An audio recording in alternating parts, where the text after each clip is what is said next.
Là-bas, la Gadol elle continue, elle nous dit que celui qui n'a pas récité ces trois termes pendant Pessah, n'est pas rendu quitte de la mitzvah de réciter l'histoire de la sortie d'Égypte. Les trois termes, c'est Pessah, Matzah ou Maror. Alors c'est vrai qu'aujourd'hui, en réalité, la mitzvah, d'après le Ran, ne concerne seulement la mitzvah de raconter la sortie d'Égypte, alors qu'à l'époque, le Pessah, c'était l'agneau pascal, donc le Korban Pessah.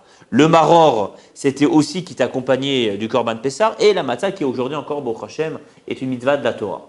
D'accord? Donc en clair, aujourd'hui, il nous reste seulement de la Torah, il nous reste seulement l'histoire, raconter l'histoire de la sortie d'Égypte et la consommation de la Matzah. D'accord? Donc maintenant, on nous dit que le mot Pessah, donc celui qui n'a pas dit le mot Pessah le soir de Pessah, n'est pas rendu quitte de la fête. Alors pourquoi on a utilisé le terme Pessah déjà pour rappeler cette fête-là? Alors il faut comprendre que normalement, la Torah elle appelle cette fête-là Chag Hamatzot.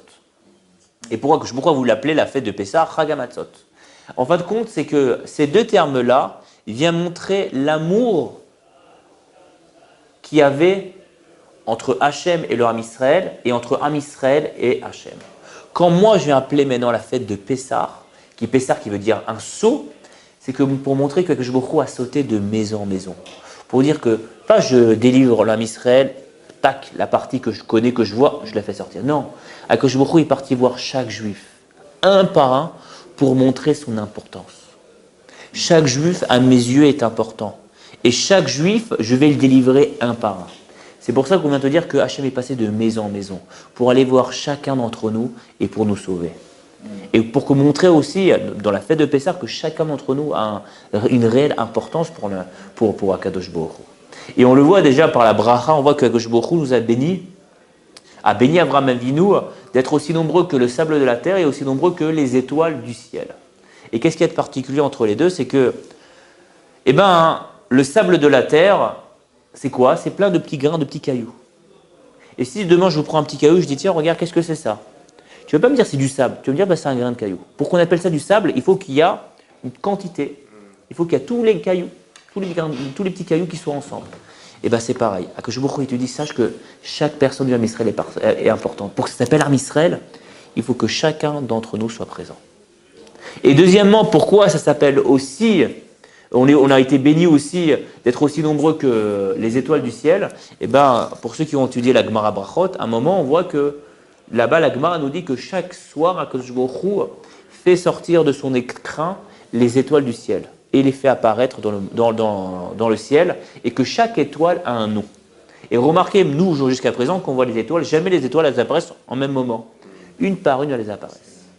Et en fin de compte, c'est pour te dire que pareil, Akadosh Baruch Hu, chaque nuit, notre âme, elle monte dans le ciel et elle nous prend et nous vérifie Akadosh Baruch Hu. Chaque neshama du Ham Israël est important aux yeux d'Akadosh Baruch Hu. Et c'est pour ça qu'il nous a bénis comme les étoiles du ciel.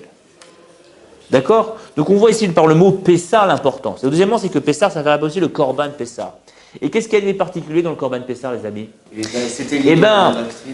C'était le Korban Pessah, c'est un Korban Sibour qui concernait toute la communauté. Et pourtant, même s'il concernait toute la communauté, comme d'autres Korban Sibour, normalement, on aurait dû faire un seul Korban. Et là, il y avait une spécificité, c'est que chacun d'entre nous avait une mitzvah de sacrifier le korban, et plus que ça, de le consommer. Pour montrer encore une fois, c'est que chacun d'entre vous, doit consommer. Chacun d'entre nous est important. Chacun d'entre nous doit agir, doit être là le soir de Pessah, parce que ça nous concerne. Et que cette sortie d'Égypte, cette délivrance-là, elle a été faite pour toi aussi. Il y a encore une dernière réponse, elle se trouve dans Shir HaShirim, au Père Ekbet, qui nous dit Domé, Dodi, Letzvi. Là-bas, Domé, Dodi, Letzvi. Donc, et comparer mon amour à un cerf. Et là-bas, le Targum Unkelos, il nous dit on compare Akadosh Baruch Hu à un cerf. Et qu'est-ce qu'il y a de particulier le cerf? C'est qu'il bondit, il va vite. En fin de compte, ici, Akadosh Baruch Hu, dès qu'arrive le moment de la délivrance, il n'a pas attendu une seconde. Il a bondi de maison en maison pour faire sortir l'homme Israël. Pour faire vite délivrer l'homme Israël, pour pas qu'il souffre encore une seule seconde. Encore une fois, on voit cet amour qui existe, cet amour particulier qui existe encore jusqu'à présent, entre Hachem et nous et Hachem. D'accord? Donc c'est pour ça que on appelait ça la fête de Pessah. Et juste aussi, j'ai oublié de vous dire, et pourquoi que beaucoup il appelle ça Chag HaMatzot? Parce que la matzah, ça vient rappeler les pains que le Ham Israël avait pris avant de sortir d'Égypte. Hachem a dit, ce soir vous allez sortir, vite, on va faire des pains. Et ça montre la zrizout,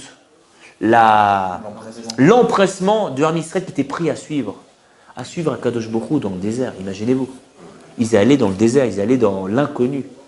Ils étaient quand même prêts à suivre Hachem. Si Hachem nous demande de le suivre, on ira le suivre.